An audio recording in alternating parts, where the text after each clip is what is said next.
প্রাকৃতিক দৃশ্যগুলো যে খুবই সুন্দর, এটাকে অস্বীকার করার কোনো সুযোগ আরও নাই। রৌদ্র বেশি ছিল যেহেতু, যার কারণে ক্যামেরাটা ভিডিওটা ক্লিয়ার দেখা যায় না। এই যে একটা বাড়ি করতেছে আমাদের বাড়ির পাশেই, একেবারে নদীর পাড়ে। এখানে এই বাড়িটা যখন হবে এবং নদীতে আবার যখন বর্ষাকালে পানি আসে, তখন যে কী যে একটা সুন্দর লাগবে, যে এই বাড়িতে যারা বসবাস করবে, যে এখানে একটা রুম হবে, এই রুমটা একবারে কাছে পানি চলে আসবে।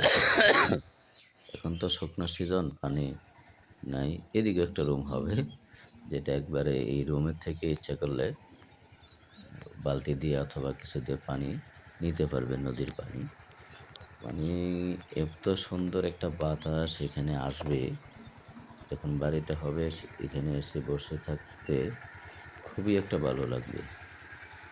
তো আসলে এই ধরনের বাড়ি করা আসলে রুচিরও ব্যাপার এবং টাকা পয়সাও দরকার। খুব সুন্দর একটা বাড়ি, মানে এখানে মনে হয় যে গরমকালে আর ফ্যান লাগাইতে হবে না। এদিকে যে বাতাসটা আসবে, এই বাতাস খুবই শান্তিময় একটা বাতাস, আরামদায়ক একটা বাতাস পাবে। সকলকে ধন্যবাদ, সকলকে ধন্যবাদ।